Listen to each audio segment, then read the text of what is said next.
We're here, back at Geeking Out. We're back for episode 20, part 2. We're going to try to finish up the Rule of Two lineage, the Sithers. We got one of them right over here, with Darth Vader himself. He's here to join us. He's literally almost dying in that mask, so we're good. He's not doing a Darth Vader breathing. No. That's how he's really breathing, because he's about to die. We're probably going to have to go to the hospital before this ends, but I think he loves me. Oh, shit. Those are gone forever now. Yes, they're gone into the abyss. Got Uncle Tony. We got Vader. It's me. I'm Uncle Tony. Indeed. No relation. No Vader. That's Vader. That's right. I'm Vader. Talking about the Sith, so it just makes sense to. Yeah. Sleazy Vader. Yeah. He forgot the rest of his robot body, but at least he has the mask.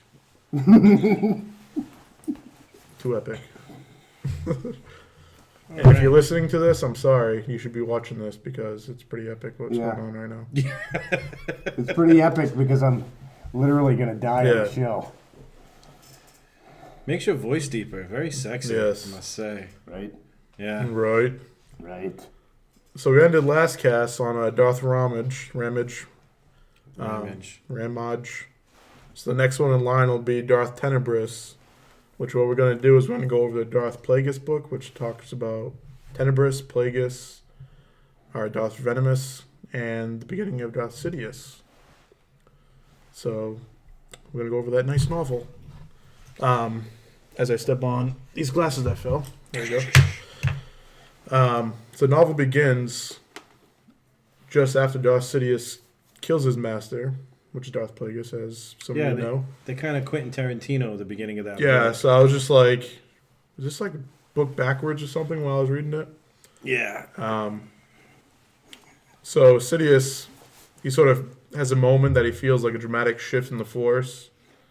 Dramatic shit in the Force? Dramatic shit in the Force? Shit. It is the dark side, so that's why. Wow. They are evil bastards. That's right. Which later on, in I think the end of the book, there's a little bit enlightening to why that might have happened. Oh yeah, so they go into more details about that whole situation at the end, definitely. So the book right after that, like intro, whatever, it cuts back 35 years before that happened. Jesus. As Darth Plagueis and Tenebris arrive in the world of Baltaminko. What? Some word like that. Oh. Some world. They're going to a Clitoris supply. Clitoris supply? Clitoris supply, yes. Right. Good. Vader is on the rag, so we're good. Which is what Darth Bane was mining way back in the day, 1,000 years prior to this. Clitoris. Which, Clitoris, when that race, the Achani, they created a special weave for the Clitoris to make into swords and whatnot that could actually block lightsabers. Right. Wow. Oh, and to relate to this book again, the Achani, they have a group of soldiers called the Sun Guard, which is Darth Plagueis' personal bodyguards, the Sun Guards. And if you look those guys up on the intertubes, you realize that the Royal Guards, the Imperial Royal Guards, get the style for their uniforms, those red outfits, from the Sun Guards. Their helmets and whatnot look just like that, the old Sun Guard helmets. Ooh. That's my spiel. Go. Yeah, that's it. That's the only thing he's going to say this whole cast, so that was worth it. That's all I'm saying. I'm done. I'm out of here. So as he said, it's natural resistance to lightsaber blades. And obviously they would want something like this material to if you're not watching this, you're missing out. To push their plans forward to overtake the Jedi and the Galactic Republic and all that happy stuff. It makes sense to have such things. So during the examination, there's like a mining probe droid that's going through and trying to find Jesus Christ. They're probing. Yeah, they're probing. Trying to find like the vein, the Clitoris' veins and all that sort of thing. They find out that while it's drilling down, it's about to hit a gas pocket, and even though they're commanding it to stop and all this sort of shit, It's still continuing on, so it seems like it's either malfunctioning or it was rigged to pretty much blow up, kill them. Yeah, they're not really sure why the probe droid is still going and not responding. And Tenebris is getting super fucking nervous in this part, and he wants to run away. Indeed. And he does. Wait, So they end up... Yes, sir. help me take this mask off. Who is behind door number 1? Oh, Jesus. I felt the sweat. It is the sleaze. So gross. Oh, jeez. Oh, God. I told you you wouldn't be able to wear that the whole time. No, I really was starting to see stars. Good. Give me that helmet. I'm going to put it on my dick. It's almost big enough. Yes. Your penis or the mask? Take your pick. So back to the book. So what did I miss? I blacked out for at least the first 30 minutes. Fucking hey. Bad. So like Uncle Tony was saying, Tenebris gets started getting this shit's going south pretty quick. So him and Plagueis end up taking off through the cave system, and they're starting their fucking caves-ins and all this shit. And Tenebris, Because the droid. yeah, because the drilled droid into does the drill pocket. into the pocket of gas and blows the fucking thing up. So Tenebris does use the Force, protects himself, and any shit that's fallen protects him and Plagueis from it. And at the same time, Plagueis blocks the ship from getting blown up with the Force. What I heard when I had the mask on was probing and gas pockets. Yes. So Is this what's happening to me right now? I feel faint. was I imagining that, or No, we were probing your gas pocket. Yes. Oil was checked for sure. yeah?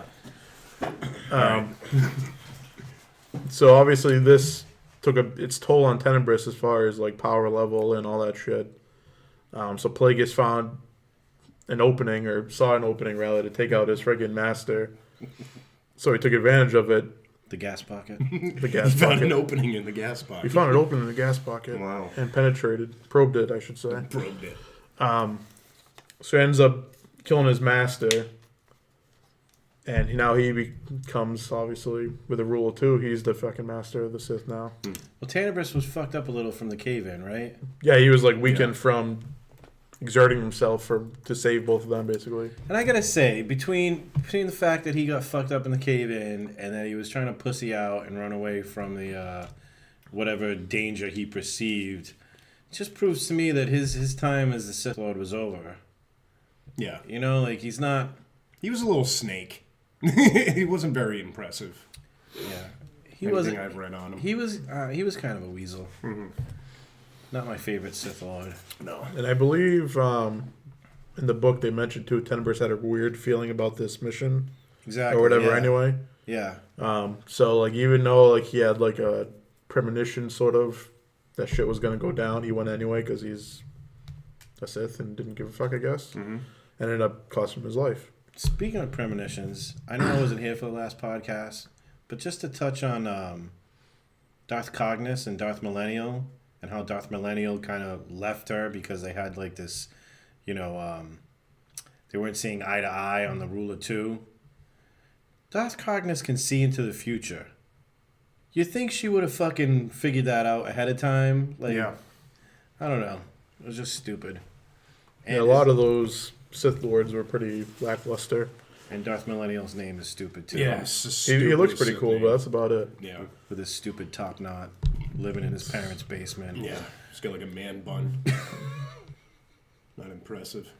Anywho, So this is one of the first times that Plagueis tries to like keep something alive through the midichlorians, and he fails before Tenebris can actually Tenebris dies. yeah. So that's Plagueis' whole thing. Like he is trying to fuck the midichlorians and keep whatever he wants alive, kill whoever he wants through the midichlorians. So it's again another aspect of the Force that we haven't seen before or heard of before. Did you say he was trying to fuck midichlorians? Fuck him, yep. Well, his main goal Penetration. was to to be able to manipulate the midichlorians to keep himself alive Right. indefinitely. Right. That's his ultimate goal, and that right there kind of really fucks with the rule of two. Yeah. If he's gonna keep himself alive, then whoever he Well, yeah, it does. But like I mentioned in the last cast too, there was multiple times where the rule of two just didn't fucking work out, Went out or the window. even Bane himself went against it. Like Yeah. he was starting to think of, I should become immortal. Maybe Xana wasn't the right apprentice. Well, even the Emperor and Vader. I mean, Vader had a lot of little henchmen, so did the Emperor. Right. Yeah. Not so called in the movies, but there was, the Unleashed game. well those viziers, those dark side viziers that the Emperor had. Yeah. Those guys are from the prophets of the dark side. They're like the what was left over Right. once Palpatine took power. So that whole group that Millennials started, Palpatine sucked that into his like little cabal of dark side users. Never made them Sith Lords, but still utilized their powers and their Yeah. abilities and whatnot. Yeah. So technically, he was. So I guess keeping with they, the rule of two. even though they're all like little pawns anyway, I guess it doesn't really matter. But. Yeah. It's like they get him to a certain point, but then they don't really make him official Sith, to a certain extent. Like Vader had his little acolytes, but none of them was, a Sith Lord. He didn't present that to him. per se. Well, I'll save this for later when we get into Palpatine. But I got some shit about Palpatine and Vader and Luke Skywalker and shit I want to talk about. So Tenebris's whole thing, he was like a famous shipbuilder, like in his real life. And he was a Bith. And he was going down the road of like scientifically, he could push forward the Sith instead of like Through power. through power and knowledge and the Force itself. Right. So it's just another aspect of someone thinking they know better than other Sith Lords, and Yeah. in the end, it fucking killed them like all the other ones, basically. So Plagueis ends up getting off that planet by stowing away on a ship known as the Woebegone, which is sort of a silly name. Woebegone? Woebegone. The Woebegone. Woebegone. Yeah. He there's, kills its crew and gets the ship pretty much destroyed. He keeps their droid, which becomes an integral part of his experiments in the Yeah. future. Droid 114D. 114D. So Plagueis returns home as Higo Damask, which is the CEO of Damask Holdings, which he's like a ridiculous high up. He's not really a politician, but he's known around the galaxy. He's a banker. He's a And businessman. He's rich as shit. And the Higo Damask's like main right hand man, I can't remember his first name, but his last name is Hill. And he is the father of San Hill, who was part of that that council that Plagueis put together with the Neimoidians and the Geonosians. Like there was one like alien from all those races. Yep. San Hill was the son of Higo Damask's right hand man. So once all that shit hits the fan, it's San Hill that kind of inherits all that money and all that fucking prestige and power. Never really like follows through like Higo Damask, Darth Plagueis, but just a little side note. So Plagueis ends up confronting the representatives of the Subtext Mining Corporation. That they're the ones who provided the droid, probe droid. That ended up getting Tenebris killed, even though it was obviously Plagueis, but he's blaming them. The rape droid. And he threatens to kill all of them. But in response, they decide to give him info on Naboo, that there's a plasma vein going there, and that he can get like in on the ground floor, so to speak. So he relocates them to a remote world, on the tingle arm. Yeah. Tingle arm? Tingle arm. My An arm arm tingles. that's tingled? Yes. Yeah. So they'd be in reserve in case like he needs them later on for whatever reason. If he needs an arm that has no circulation? Yes. Yep. You know, Definitely. Like when you sit on your arm right before you're jerking off. Oh, when you're doing the stranger. Yes. I just use a lefty for that. I think it works better. Right. But if it's numb too, it's really strange. Maybe you should have kept the mask on and did that. It would have been, it would have been protection, too. You If could my look right breathing at got it. any more stress, I would have died. Christ, sitting here still, I couldn't breathe. That's just my smell. It's his natural sense. So after the meeting, stay on target. Plagueis is confronted by Darth Venomous, which ends up being one of Tenebrus's apprentices, and he was trying to pretty much replace Plagueis that he found out. So Venomous and Plagueis go back and forth, lightsaber fight rather. And they're pretty much equal. So Plagueis ends up going and using the Force instead, and ends up just demolishing him. He kind of like he leaves his body and just watches the fight from like a third person perspective, and he's able to manipulate the fight from that like, you know, out of body thing that he's doing, and he could kind of see everything coming ahead of time. And after that, Venomous doesn't have a chance. Yeah. And fucking Plagueis So takes him down. Yeah, so what's awesome is Plagueis bests him. Then he makes him swear allegiance to him to be his apprentice. And he does, and he ends up making him fucking poison himself, which is hilarious. So now Plagueis uses Venomous, whatever his fucking name is. Either way, it's a horrible fight. I Basically, think you were right. I think it's Venomous. That's makes terrible. it makes more sense, but it's still In not the- good. Yeah. But he starts using him for his midichlorian experiments to try to kill people or kill something, bring it back to life. And he does that to him like over and over again. Yes. For years. For years. That's a sick Fucked bastard. up. Yeah, he's pretty psychotic. Psychotic. Well, he has to use someone, and why not use your, enemy? Yeah. Yeah. He could never take that guy as an apprentice. Like, No, it was just a His ploy. name's too fucking stupid. Exactly. You can't Exactly. take people with stupid names. It was obviously just a ploy because he was a fucking dickhead and knew he was beasted. Is that the guy with the man bun? Venomous? No, that's millennial. Oh, okay. Yes. Come on, dude. Sorry. Keep up. So I'm obvious. trying to keep up. He's His still name's blacking out at Millennial. school. Right. He's I still should have knew black. that. They knew before they knew. Yeah. Maybe that's where all these millennials got that haircut from. Right? Mm-hmm. So sad I didn't jump. The on that man bun and the bandwagon. third eye. He does have a third eye. I'm not even kidding. Yeah, he's a human mutant. Yeah. Human mutant. So there's other Force users that were in like Tenebrus's secret fucking files or whatever.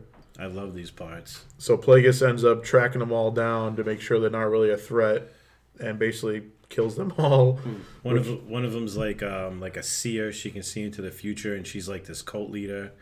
And when Darth Plagueis finds her, she basically describes the Clone Wars, where like an army of mechanical machines fights an army of flesh machines, referring to the clones, obviously. Right. And she like nails it. She totally describes the Clone Wars to a T, but in that way that like Nostradamus would. Yeah. It's kind of vague and not super specific. Weird, like, wordage. Yeah. Stuff. And Plagueis takes her down. I love the way he does it because he just touches her. Doesn't he like shake her hand like because like there's like a big like I think that was she's talking with all these people that are like followers of her or whatever because their powers. He basically, however he touched her, he just juiced her with Force lightning and Yeah. cooked her from the fucking inside out. and she Like just all dropped. nonchalant. He's just like, oh shit. Yeah, something happened. Huh? She's not feeling well. You should call a doctor or something. It's not gonna help, but whatever. Particular. I think he was looking for like an apprentice as well, because obviously he wanted to at least get the apprentice level going. Not Yeah. necessarily he wanted to do the Rule 2, but I think None he of thought them he really would. fit the bill, Right. though. So he was looking for that, plus making sure there was no other threats Rivals. to him, or rivals, or Yeah. however you want to put it. I think he was smart, and that's why there wasn't before him. There wasn't really a lot of impressive Sith Lords, for a while, because they were just jumping into getting apprentices, and then get whacked, and then these people jump. He took his sweet ass time doing it, so he could, find basically Palpatine. He basically stumbles across Palpatine. Spoiler. I'm sorry. Holy crap! I mean, I love that they decided to flesh out this Darth, Sith, whatever you want to call him. Plagueis, yeah. This is Because, a great book. I'll explain a little bit further at the end of the book, but this is one of my favorite, Sith in the whole lineage or whatever. I was telling Jeremy before the cast. Who? I don't know who that guy is. Is that the guy in there or out of the mask? Some dude I met in the driveway. Oh, wow. Nice guy. This is basically Game of Thrones with lightsabers and no sex. Yeah. This book. It's so Should have political threw some and sex in. yeah, it would have been better with a little Sexting, at least. some sexting, whatever. Master and apprentice sex. Yes. Yikes! You know what's funny? Like the That relationship. is part of the knowledge. Pass it down, The relationship Two. between Plagueis and Palpatine, like when he first finds Palpatine, almost reminds me of like an older dude trying to pick up a younger dude. I don't know. So maybe there was sex. I just got a little bit of like a creepy vibe from Plagueis.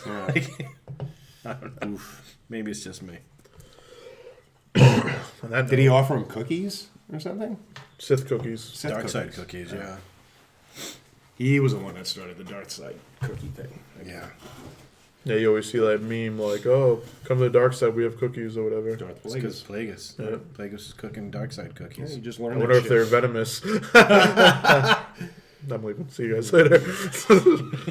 So back to the book. In exchange for the plasma located beneath Naboo, Damask Holdings and the Trade Federation began to bid support to Bon Topolo as king of the planet. Yep. So they were trying to put pretty much their own figure into power. Yeah. The Trade Federation And- ran by the Nemoidians, right? Yes. Yeah, all right. And why they wanted to do that, because he was going to actually open Naboo to trade. At this time, they're actually just totally closed for trading. So obviously they want to make money off the plasma and all that sort of stuff. And it's a trade federation, so obviously they want to open it for trade. During this whole thing, too, like there's shit going on in the Senate where the Trade Federation actually gets a voice in the Senate so they can vote on things that come, they can vote on legislation that comes across.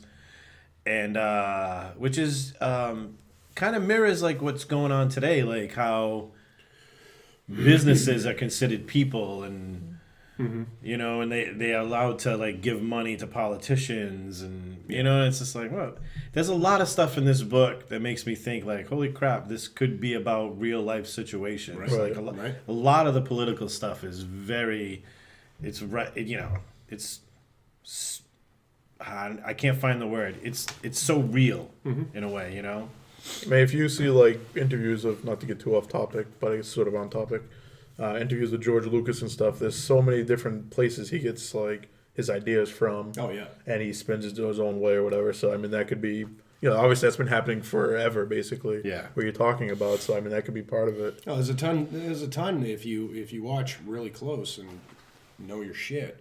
There's a ton of references to different movies, and you can tell he was influenced by a ton of shit. Yeah. And I just gotta say, a lot of people bitch about all the political crap in the prequels. I actually thought that was good. I liked all the inner workings of it and all that shit. There wasn't just, I hate to say it, the original trilogy was just fighting. There's I think the writer of this book, James Luceno, takes the political aspect of the first He's dead too. Takes the political aspect of not the first three movies, but episode 1, 2, and 3. Right. And he takes them to the next level. He explains how all that shit happens, and it's not just like, you know, scenes from a movie. Like they they actually frame the, what do you call it, the Chancellor Valorum, Yep. for the shit that they did. Like all the money that they filtered through different, you know, areas to pay for this or that or whatever. One of the main reasons why it was so easy to cast a vote of no confidence on Valorum is because Palpatine acted like his friend and then framed him For a shit ton of stuff. yeah, like Yeah. money that went to like certain things or like certain political issues. Somehow it was connected to Valorum. Yeah. You know, and it goes in the book. It goes into detail on how it all, you know, comes about, and you're like, that's fucking brilliant. Well, that's The why way if you you're did it. watching the movies, it's like, holy shit, they kicked this guy out real quick. Yeah, But if you read books like this, and even some of the other shit, like I have some prequel books, they go more into it too, where there was a lot of shit. This is like almost like the straw that broke the camel's back.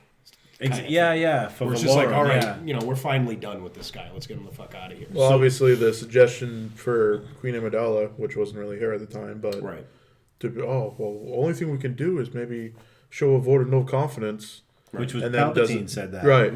So, I mean, not obviously, but most likely he used the Force to, like, nudge her a little bit, too. Oh, yeah. And Probably, yeah. with that, plus she thought it was the best course of action, which, maybe one what if we could do, if you guys want, at some time, was if that was actually Queen Amidala, would she do that? You know what I mean? Right. Because she obviously was on Tatooine with Qui-Gon and Obi-Wan and fucking Jar Jar Anakin talking Binks. about angels and all that stuff. But not to... So lame. It's in topic, but let's get back to the real topic. So at this time is when Plagueis actually meets Palpatine on Naboo. He's still in college and whatnot. So he's just, Palpatine, not Plagueis. yes. He's in At college. this time, Plagueis is fucking actually pretty old.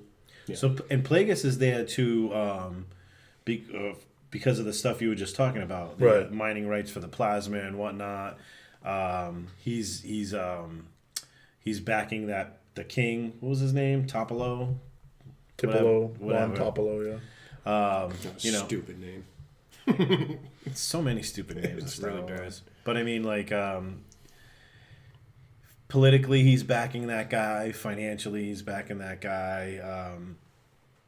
You know, it's just he's pulling his little puppet strings all the time, and that's when he stumbles across Palpatine. Well, the thing with Palpatine is his family is a pretty high up Yeah, it's pretty family prominent. on Naboo. But his father, Kosanga, whatever his name is, Another stupid name. he's actually going for he doesn't want trade on Naboo. He doesn't want the person that Plagueis wants to win. Doesn't want Topolo in power. So Plagueis ends up sort of making an alliance with Palpatine because he doesn't like his father anyway. Yeah. To sort of spy on him and give Plagueis information on like his meetings and all this sort of thing. Which Plagueis, he's doing the fucking Sith thing. He's working behind the scenes and doing what needs to be done. And at this time,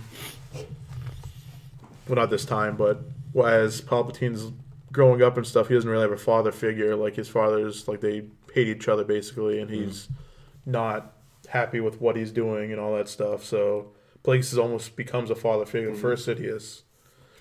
So obviously that naturally gets them that Father connection. figure, sugar daddy, something like Yeah, that. rule of two. Rule of two. Talking about fingers. 2 holes.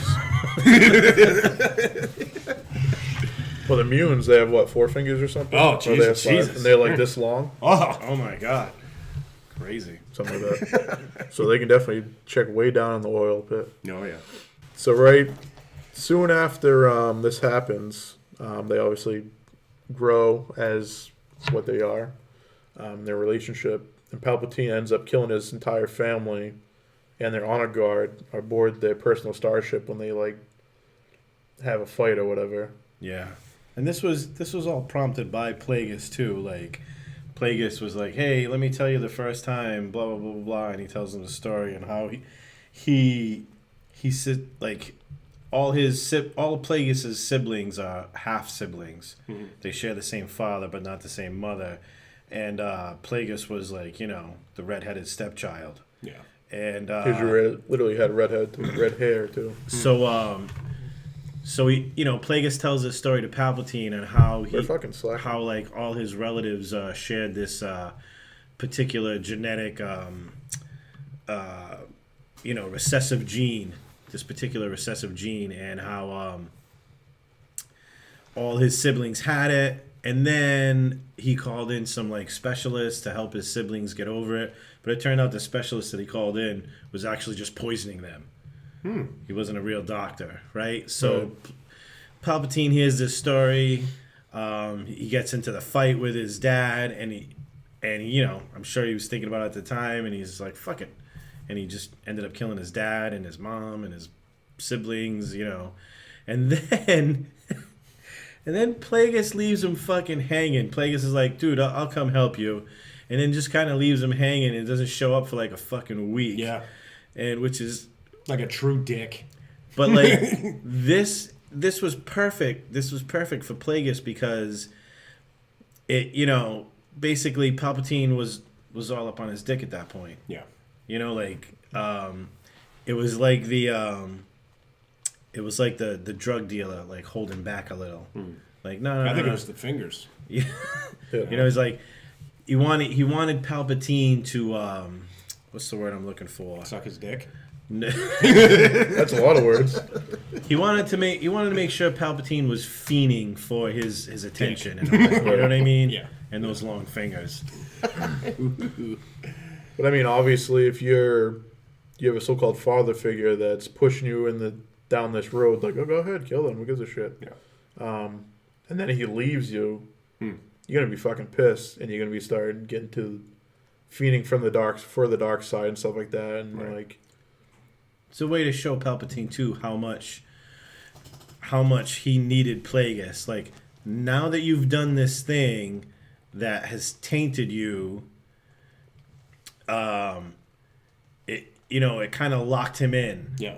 Like you fucked up so bad that now you need me. Mm-hmm. You don't just want to hang out with me. Mm-hmm. You need me to help you now. Right. Now you're mine. Yeah. Now it's you're a necessity my puppet at this point. Yeah.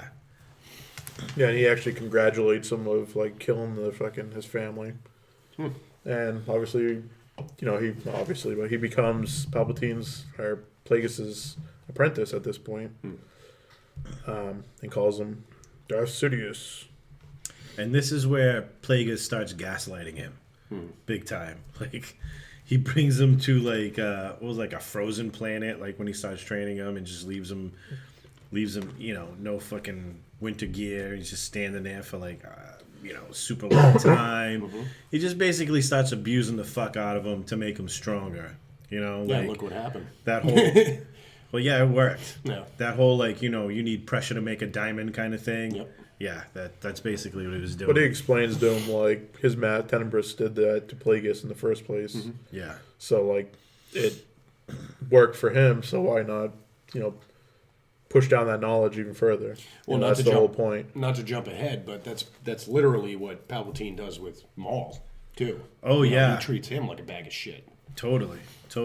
But it makes him a fucking killing machine. Yeah, we'll get into that. That comes into later in the book too. So basically 11 years that follow Plagueis' teaching Sidious the nature of the dark side and the ways of the Sith. So he's the last one of the House of Palpatine. And he climbs the political ladder and eventually becomes the ambassador of Naboo. And he works for like particular political people, senators and whatnot. I forget exactly their names and whatnot, but he works in that field now. He's a politician, He's working for other politicians, and that's how he gets up to that ranking. Right. Yeah. So he has new friends called Kinman Doriana and Sape Pestage. Sate Pestage, yeah. So Palpatine arranges the assassination of the current senator of Naboo, Vidar Kim, which sort of sounds like a North Korean guy. So as a result, Palpatine becomes the new senator of Naboo. Of himself. Yes, of himself. And one interesting thing that we didn't mention, a few things, not to bring it too far back, but this book is actually Legends, even though, Plagueis is not, and obviously Sidious is not. But it's officially The actual Legends, content. the story and stuff. Yeah, technically, Plagueis might not even be immune once they flesh it out and put this into the If they ever do. into Hopefully they do. canon. Yeah. Well, there's a new like influx of people that are going back and enjoying the prequels. And I think it would be a great idea if we're talking about spin-off ones to actually have a Plagueis movie, because it will build up the Phantom Menace. I think those Prequels of the prequels. those Game of Thrones guys, B.D. Weiss and whatever, They're doing a trilogy. They're doing a trilogy. This would be a great trilogy. It would be. I mean, like, if they use this as a source book, it would basically, like I was saying, like, after they come off of Game of Thrones, why not do the Game of Thrones version of fucking Star Wars? I was thinking about this the other day. You could literally take the whole Sith lineage from the Rule of Two, from Bane to Plagueis, and make a trilogy out of that. We talked about this, well, not necessarily the movies, but we talked about, like, how they should fill in the fucking gaps with books and whatnot. Like they got three Darth Bane books. I want a couple of Xana books and some Cognos books and Millennial and whatever. Let's make it good though. I was trying to think of a movie that, like, if I was formatting this trilogy, because there's so many years and so many characters to fill in, but it would be pivotal points, and then it would jump forward to the next person, and then do a pivotal point with them, then jump to the next person. You wouldn't necessarily have to do every Sith Lord. You don't. Yeah, because it's 1,000 years before the Battle of Yavin. Yeah, so trying to fit that into three-hour movies. And I think in the book I think he says there's like 30 of them. Yeah, so that's a lot to fill in. I think it was around 30 or something like that. Plagueis mentions it. But Plagueis goes into a lot of detail in this book about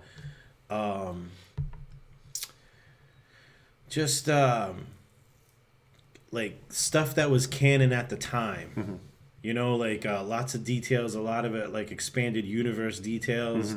And if you've read those books, like this book, as far as like expanded universe and how he elaborates on Darth Plagueis and at the same time references expanded universe stuff, like you just sit Easter there eggs like, or whatever. Oh yeah, this so is many so Easter good. eggs and shit like that. Yeah.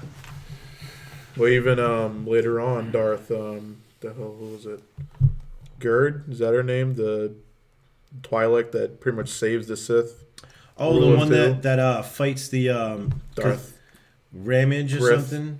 Grith or whatever, her master. Well, I explained the last cast. Basically, her master decides the only way to push forward is to destroy all the artifacts and all that stuff of the Sith. And he And he references that in this book. he what's the word? He holds up in this like citadel or something in this like kind of like a manse or whatever, and the Twi'lek chick, Sith Lord that Moose was just talking about, she basically has to break in.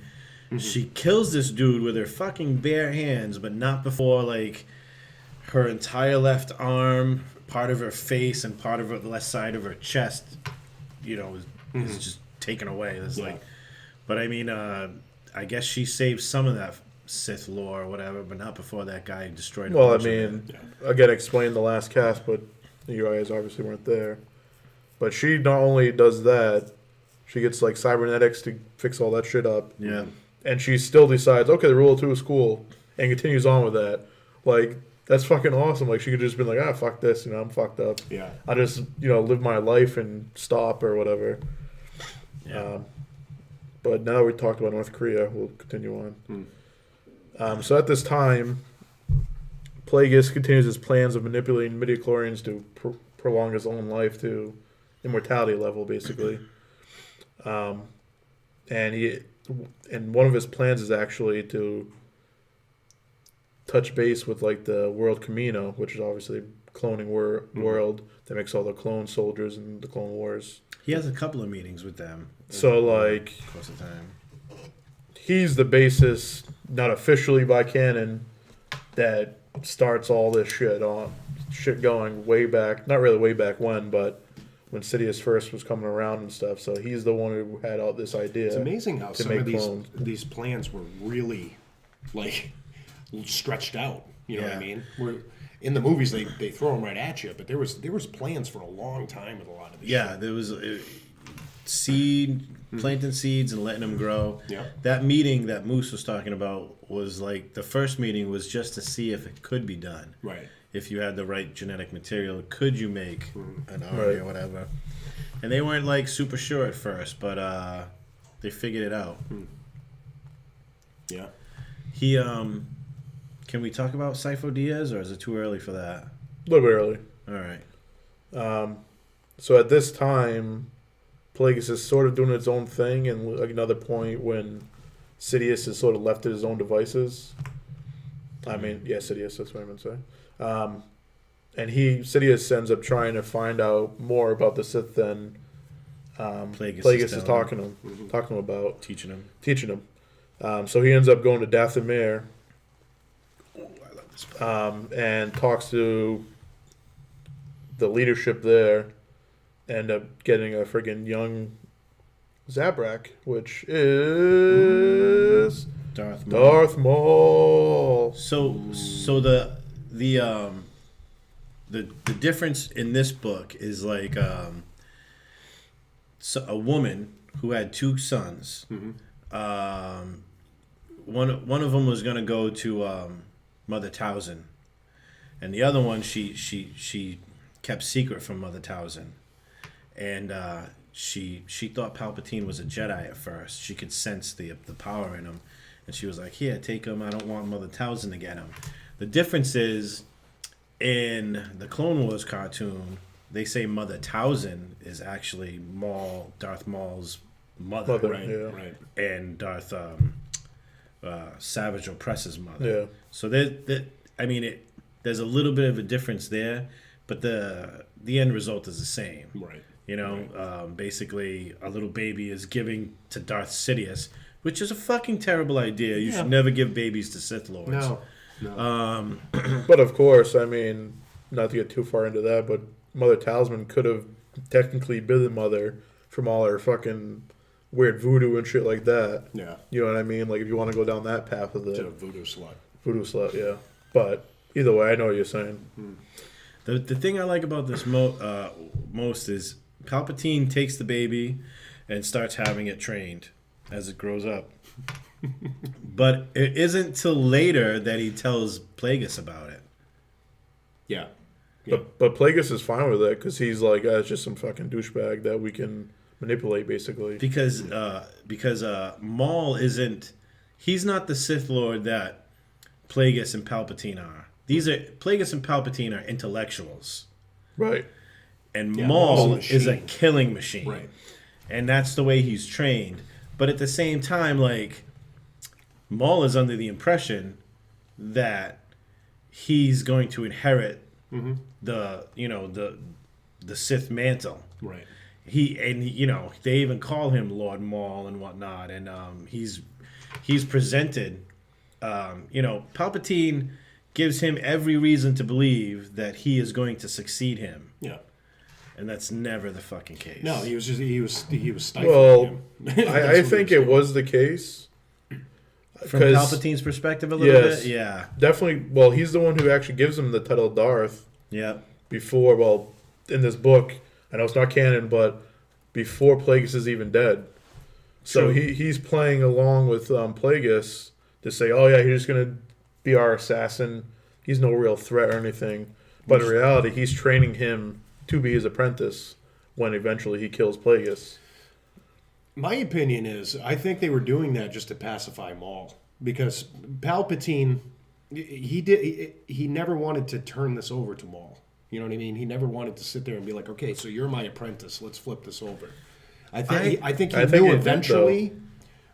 The thing is, though, if you look at the books, in this book, and even in the book Mall Lockdown, which is another book that I haven't read those, so that's so there's a little bit more to their like relationship and stuff like that, and like what Sidious has Maul doing there is different than what Sidious tells Plagueis why he's there. Yeah. And so there's definitely that sort of shit. And obviously he didn't know, well, in this book he does know Dooku is starting to flip sides a little bit, but he doesn't know Anakin's around until afterwards, basically. Like he's not banking on that right from the get-go. Yeah. So I mean, it seemed like that was the plan, that he was gonna freaking give him the mantle eventually. It didn't happen, obviously, but yeah. See, I haven't filled in the gaps with my knowledge of it, because from what little things I read about Maul's training and all this stuff, to me it just seemed like he was a weapon, and I think he was just trying to. That was definitely his strong suit, right? Where I think he was just trying to use him as a weapon until he found a real apprentice. I feel that like there's certainly an element to that where like I think at some point Palpatine was like, I'm all set with the Rule of Two. It's going to be the Rule of One now. Yeah. And the thing that solidifies that for me is in Return of the Jedi. There's a scene on the Death Star where Palpatine is talking to Luke. And he's like, yeah, strike him down and take your place at my side. And Darth Vader, and you could literally see Darth Vader kind of look at Palpatine like, what the fuck? Yeah. Thanks, I'm right here, about? dickhead. Yeah, I'm standing right here, right? Like, I kind of have a feeling like at some point, like, because Palpatine did learn those powers of like keeping, that Plagueis wanted to keep himself alive forever. I think there's an element to that. Like maybe it didn't come to fruition, as thoroughly as Palpatine wanted it to. Yeah. But I feel that there was some part of Palpatine was just like, I'm just gonna have apprentices and I'm gonna live forever. Yeah. Yeah. And I really think that Palpatine was being legit about like, yeah, kill your old man and then I'll show you some real power. Because I don't think Darth Vader was really the intellectual that Plagueis and Palpatine were either. No. I think Vader he was another machine. He was another weapon. He was another Literally. yeah. I don't feel that Palpatine felt about him the way Plagueis felt about Palpatine. Right. So I don't know. That's my 2 cents. I don't think Plagueis really taught Sidious much about the midichlorian stuff. To be honest, Well, at the end he did. He showed him that laboratory and But that was like a tour. Like some kids would go there and be like, "Oh, this is where I fucking fight the midichlorians, and this is what I do. This." I mean, I think, especially after what I'm gonna say next happens, Plagueis really goes into seclusion. Yeah. And he's just totally focused on himself while Sidious is doing the political theater thing and getting up those levels and stuff like that. Sidious is the one that starts pulling the strings. Yep. But yeah, so the next part is Plagueis is attacked during an Order of the Canted Circle ceremony for his assistant Larsh Hill, which he mentioned earlier. Larsh Hill, that's Yes. the dude's name. I couldn't remember his first name. By Maladian assassins. Yep. And obviously at this time, no one knows he's a Sith Lord. And he sort of waits till the last second to reveal such things. And he gets severely injured and gets half his face like cut off, basically. Right. So for the rest of his life, he needs to wear like a mask on and fucking with help in breathing and stuff like that. Just reminiscent of Vader, too. Right. It's like a precursor in a way. So he's like on his last legs fighting these guys off when he finally decides to reveal himself. And Sidious comes and finishes the job and basically saves his life. And they kill the rest of those assassins together. They kill the last of the assassins, and Plagueis is in no shape or form to act revenge right now. So at this time, Sidious knows who fucking did it, and he goes to this party and just fucking goes ape shit and kills every single person there. And this is the first time, at least that I know of, that Sidious is like unleashed, basically. Sidious Unleashed. So it's just like fucking awesome. And at this time, Plagueis starts like he's like, okay, now I thought I was untouchable, basically. So he goes back to his fortress and starts really doing the experiments and stuff like that. Voodoo. The voodoo. He actually starts trying to, what would you call it? Creating pregnancies in different species and whatnot, just by using the Force. Right. So, I think that's part of the reason why there was no sex in this Star Wars Game of Thrones, because Plagueis was just using the Force to get people pregnant. Yeah. Which is not the way to go about it. No, it's not sexy at all. No, not sexy. Not Excellent very point personal. there, Sleaze. So during this time, again, Plagueis obviously realizes like he's not untouchable. So he's actually renouncing sleep. He never sleeps anymore, and he's obsessed with finding a way to live forever now. So like he was like, oh, I should probably do that, but it's not my highest priority. And at some And now point, it is. At some point, he does kind of get like a lock on it, Right. and he actually starts like getting like a Fountain of Youth vibe. He starts looking a little younger, look a little better. He's still fucked up and still needs to wear a respirator, but he's not looking old and shitty anymore. He starts to rejuvenate a little bit. That's the amazing thing to me is like, Starts using oil of Olay and whatnot. right. He starts doing all that stuff, but he couldn't cure himself really fully from the damage that he took. Well, I mean, He did cure some of it. No. yeah. I mean, He not just, like fully, He just but- couldn't regenerate Right. Right. the rest of What his wasn't face. there. Yeah. But he was turning back the clock. He started turning back the clock. Yeah. So as himself, not the Sith Lord Plagueis, as Damask, he trains Hill's son San to become the new head of the intergalactic banking clan. Even though Plagueis managed during this time to kill and then resurrect Darth Venomous in one of his experiments, he finds out that he cannot do it again, and Venomous actually dies for good finally. So he was successful in bringing something back to life and killing it and all that sort of Well, stuff. he did that to him a lot. Yeah, It was just at the end. but eventually Yeah. he died for good. His Right. organs finally gave out. I was just like, no, this is the last stop. Wouldn't you find a less dangerous subject if you were going to be doing these experiments? Well, I'm That sure. guy was Lord. fucked. That No, guy was fucked. I'm sure it was like barely alive and then dead. Yeah. It wasn't like, oh, full fledged. Oh, lightsaber. Yeah, it was nothing like that. Right. I just to be safe. I probably would have chosen. Well, that the else. part of the issue was he needed someone strong in the Force with a high metachlorian count, so Oh, he yeah. could Yeah, do good those point. experiments. Part of one of his problems was like when it came to like cloning and whatnot, the it almost seemed like the metachlorians knew who their host body was, Right. and when the clones didn't. They didn't respond to the metachlorians, Right, You know, right. so I don't know. Yeah, it's like an organ transplant. And I think it was like a revenge sort of thing too. Like a fuck you, Tenebris. Look at your guy now. Oh, he's dead. Nope, he's alive. No, he's dead. Look, he's Yeah. alive. Yeah, Of course. I think So I think it was part of that too. Yeah. I think you're exactly right. I think Plagueis was punishing Venomous for Tenebris's like he was always talking shit to Plagueis, saying, alluding to the fact like, I don't really think you're the guy for this job. Yeah, one thing we didn't mention was Venomous was actually a Bith as well. Yeah. Yeah. So he was like, oh, this is my own species. He's going to push forward this science thing that I think is the right way and all that Right. shit. So I think that was like part of that as well. Yeah.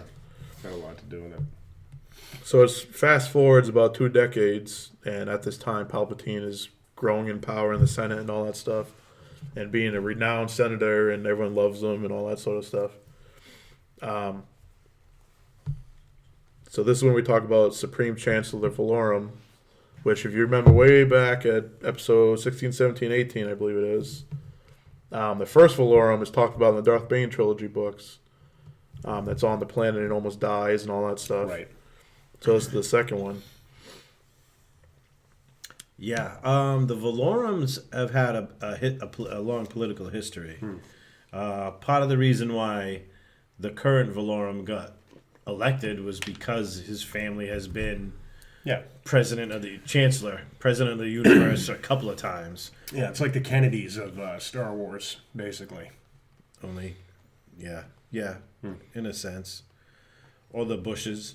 Or the Bushes. Yeah, it's like a political dynasty. Exactly. I was just thinking that political dynasty. Yeah. Yep.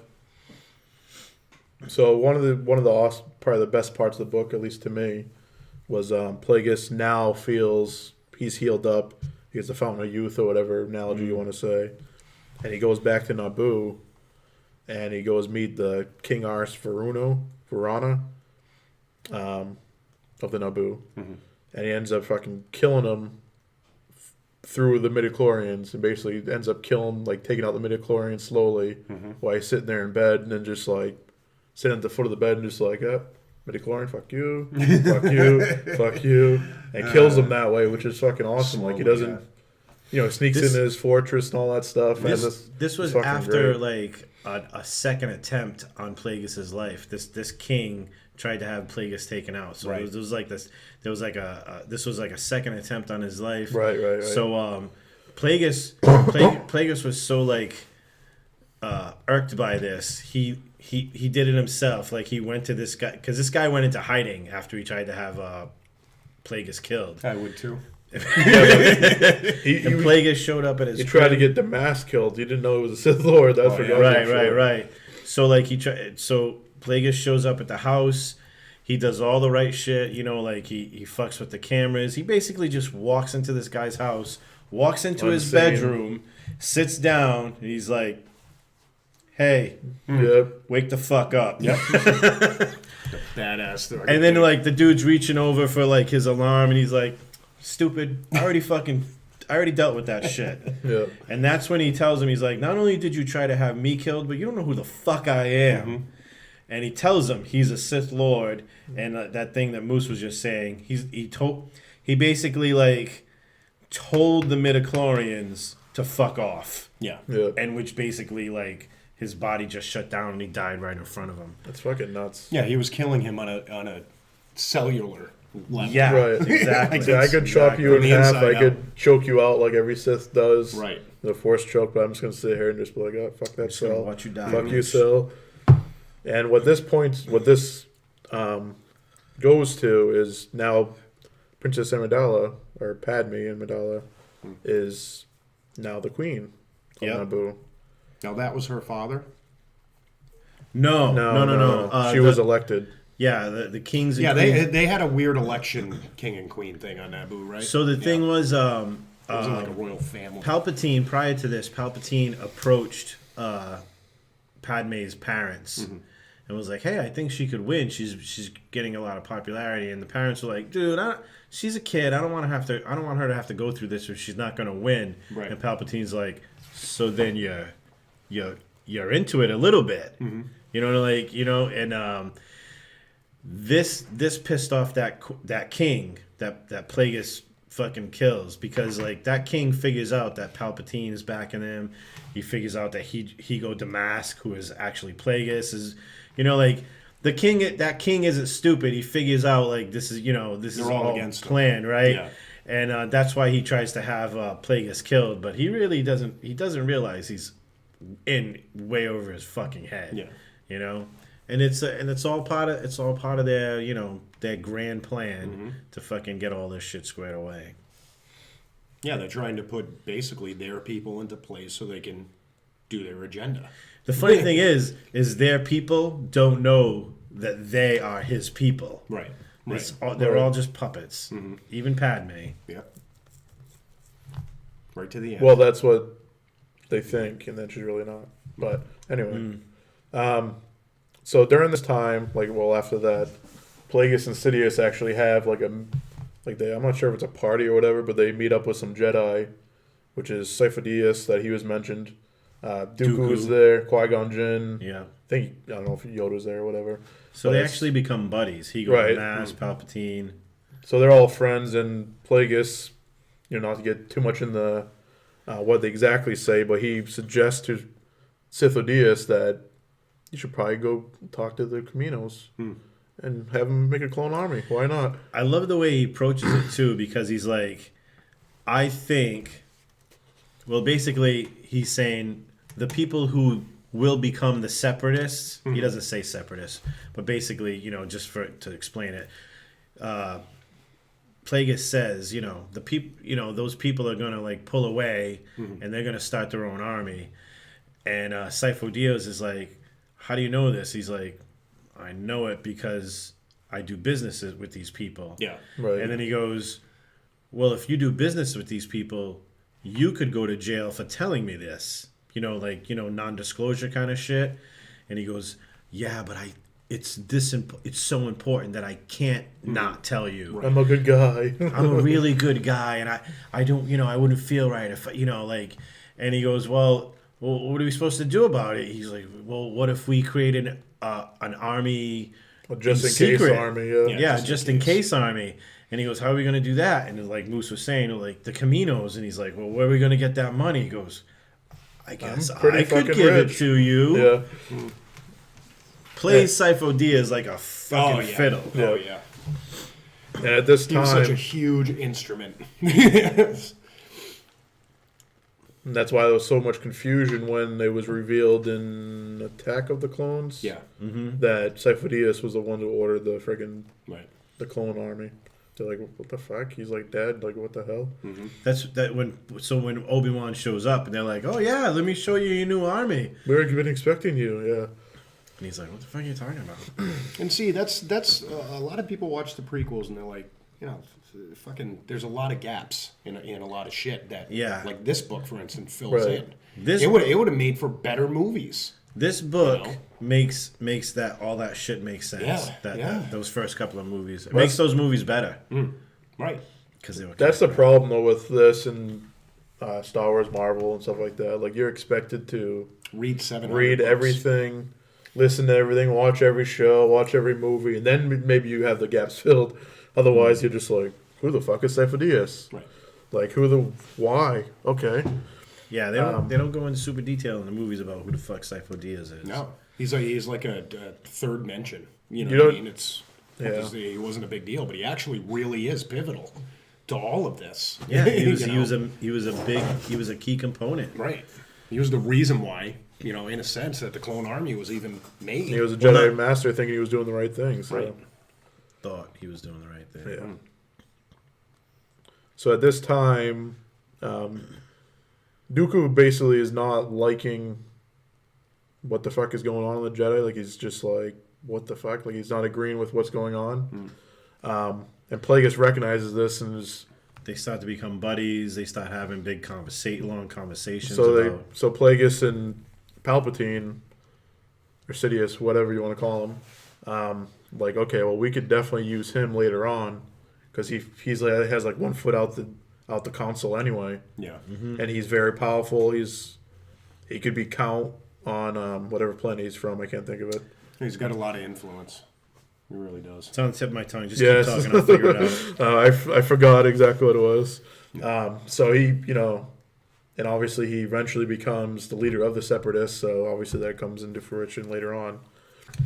So in those conversations, that's the foundation that Palpatine builds on, to pull him over, Right. Right. And this is like, decades before Anakin becomes a Jedi Knight or Right. whatnot.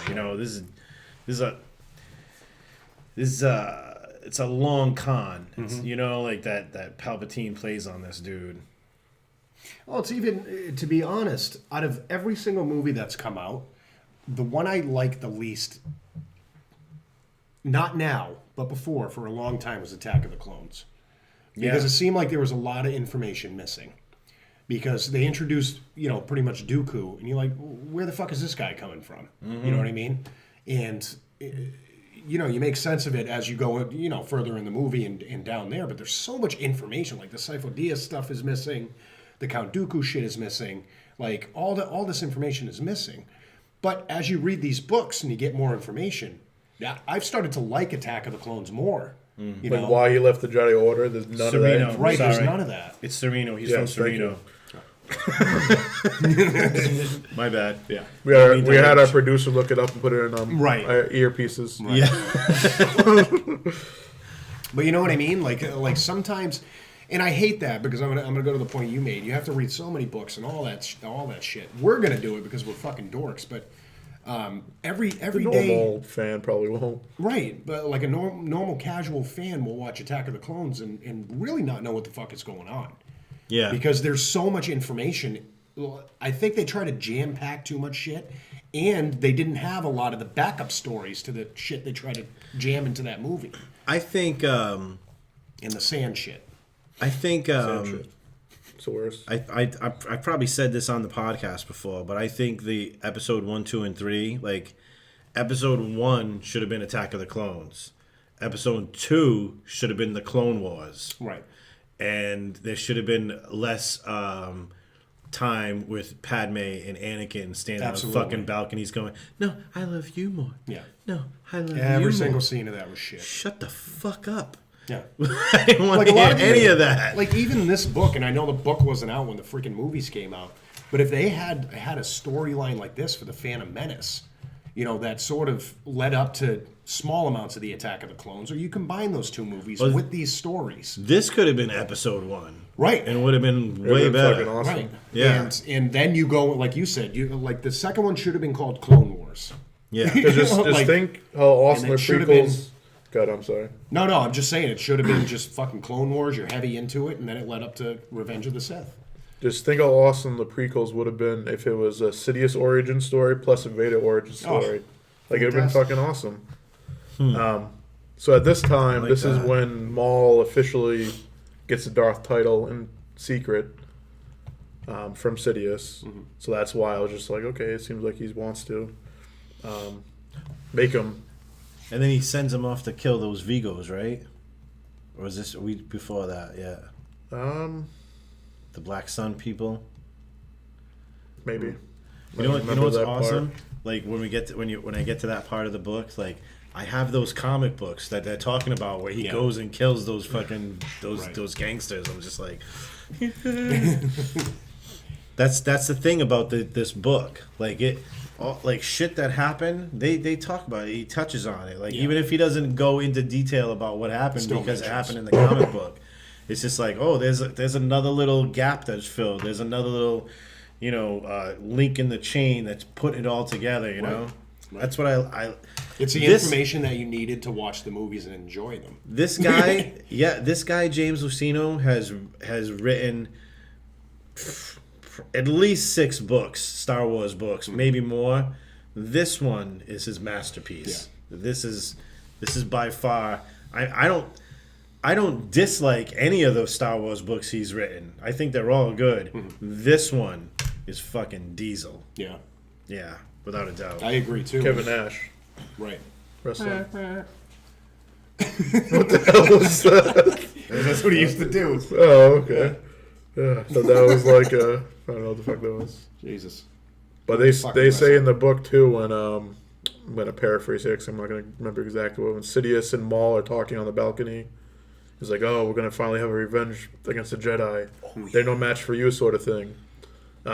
They say in the book Plagueis is listening to this whole fucking conversation, Yeah, that's awesome. and he's like, "Okay, I didn't really greenlight this interaction. Like, what the fuck's going on?" So Plagueis is like, "Okay, well, there's some shit going on behind the scenes I'm not sure about. When this guy was supposed to be just our tool." It's fucking cheating on me. This prick. And this is when obviously Maul goes there and they find out Anakin is fucking born. Which they relate to, well, they think is because Plagueis is fucking with the midichlorians that he's the one who fucking made Anakin, which is fucking pretty awesome if Which that's I the believe. case. Yep. Which Again, the whole, it naturally happened. I don't know. I didn't get fucked. Yeah. Again, I'm missing part of it. It's like, okay, Phantom Menace, that makes no sense to me whatsoever. Why did that happen? Exactly. Now you know, like if you read this book afterwards or whatever. But I know we're not talking about canon stuff, but recently in the comic books, they've confirmed that Sidious is the guy that made, and got Shmi Skywalker pregnant through the Force or whatever.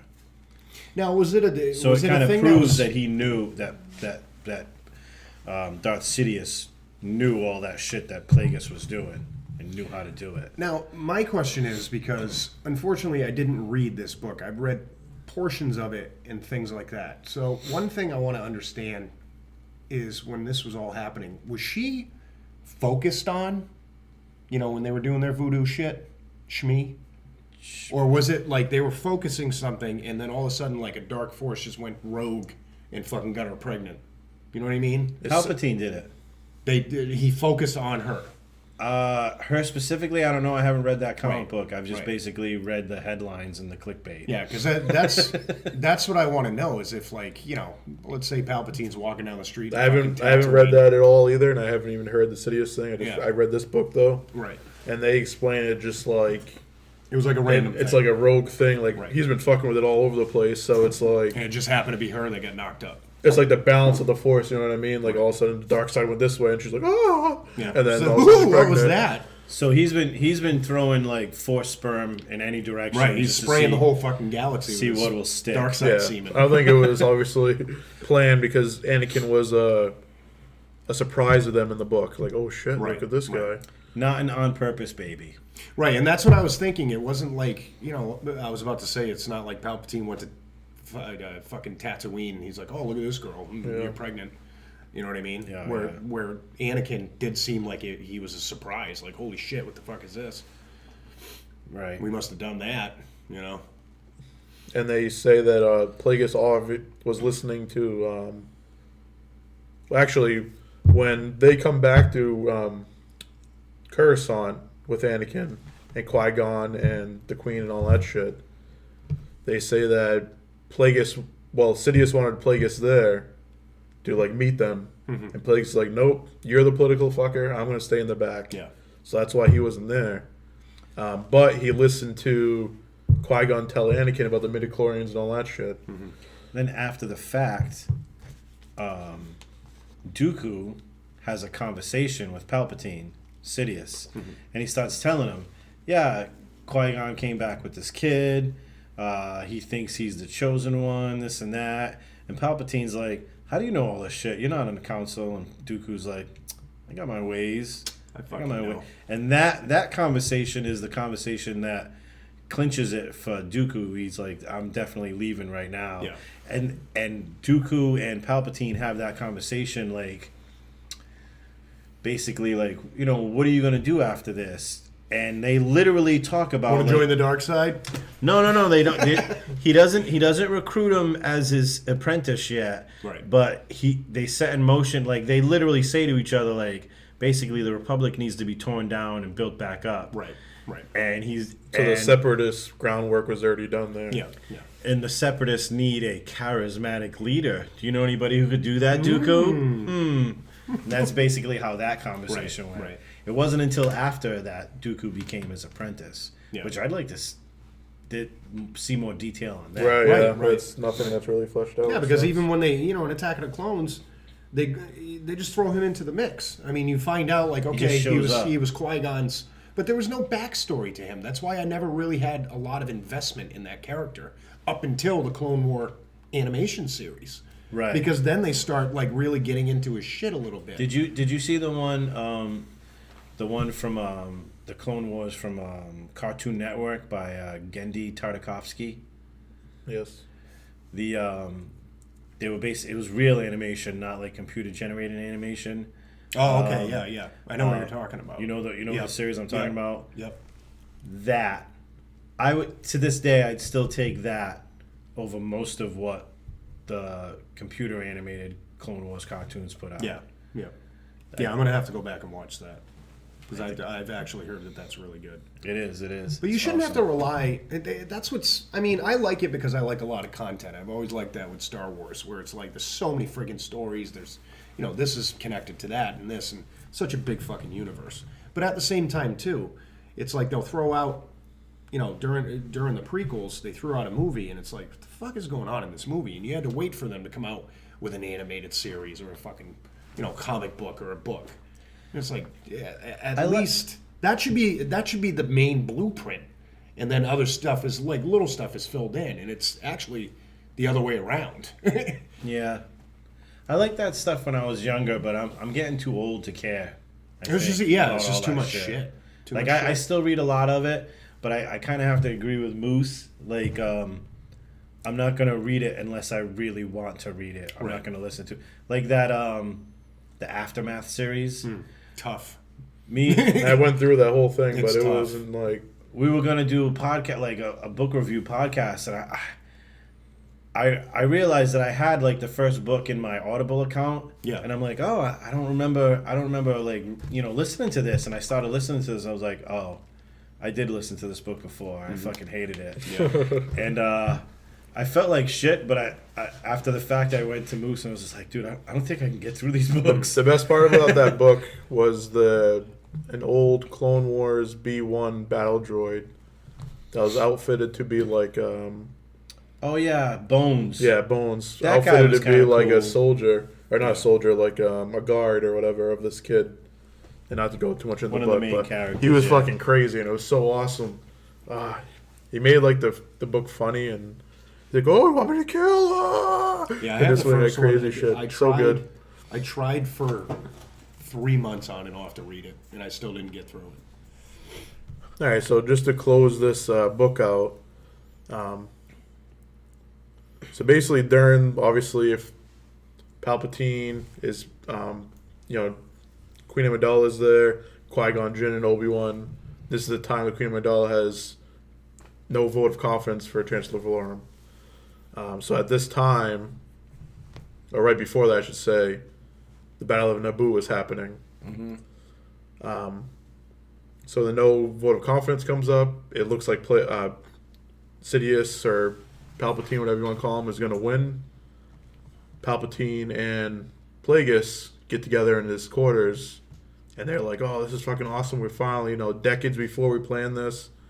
And they're like, "Okay, well, when I win chancellorship, you're going to be co-chancellor." Sidious says that to Plagueis. And Plagueis finally was like, "Okay, now I can fucking sleep." Like, after literally decades of not sleeping, I can sleep. I'm comfortable. I'm with someone that's... Your diatribe trust- was so fucking boring, and I need that's to the go to thing. sleep now. Yeah. That's the thing. He just kept on saying the fuck is it called? His Basically, speech. his speech. Thank you. Yeah. His speech that he was going to say to He the just Republic. kept going It's over like, "Oh, that's and what I over should do. it. That's what I should do." And they were drinking heavily, so he's just like, "Okay, I literally haven't slept in like 50 years, and you're boring as shit, and I'm drunk, and I feel comfortable finally that shit is happening." So he ends up falling asleep, and Sidious kills him in his sleep, just like you see you hear in Revenge of the Sith. Yeah. Should have got a little bit more rest. Maybe you wouldn't have Not save gone to sleep. himself. But when that happens, he wakes and doesn't come close, I don't think, but it's like some crazy force shit happens. Yeah. So Palpatine hits him with some lightning, and Plagueis wakes back up, and like he's like, "Is this really happening? Is Yeah. is You just fucking hit me with lightning? like it doesn't like it. He knows it's true, but he kind of like doesn't believe it for a second. Right. And I think that was like his. I think at that moment was like where he really fucked up, because that gave Palpatine the moment to double down and really, lay the hurting on him. Yeah. So Well, this time he was so fucked up, he started trying to do the manipulation of the midichlorians instead of fighting back, instead of fighting back, and it was sort of working, but it didn't work, obviously. He ended up dying.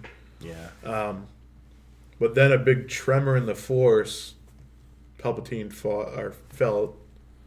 And there's two theories on what it was.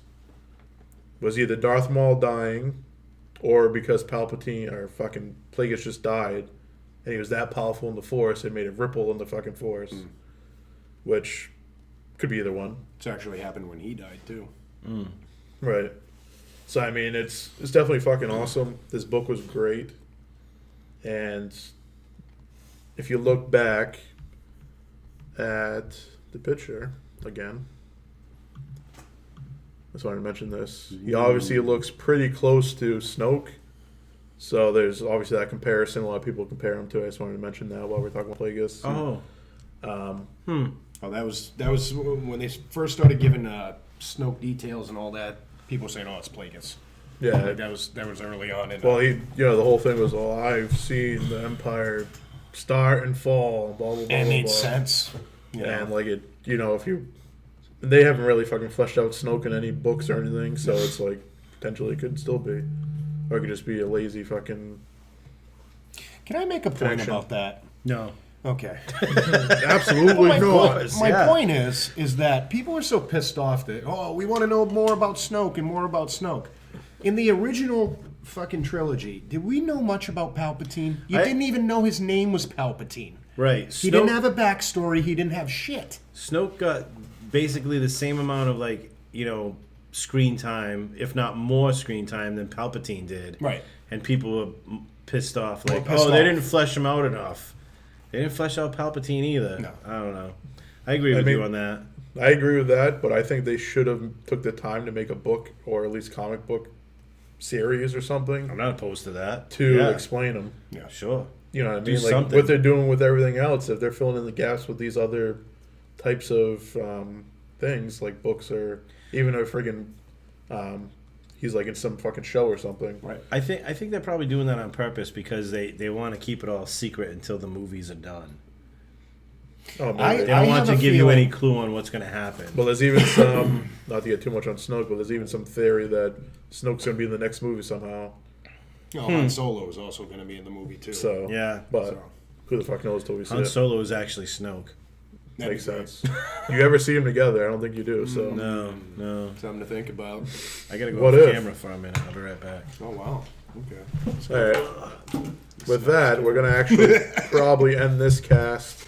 We're going to continue on this cast with the rest of the lineage. And we're here.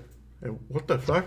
And that's wrapping it The up. mask just teleported on his head. I think it's a sign. Ooh. Gonna end this cast, So we're going to end this cast. and we'll pick up on the Rule of Two. You feel and that the in your rest of neck? them. Don't worry about it. It only hurts for a little while. That's my balls. Well, why are you telling people? Just let it happen. So with that, Some good force script. thank you for listening. Thank you for watching. Follow us everywhere. Geeking out. Out. Bye-bye. Bye.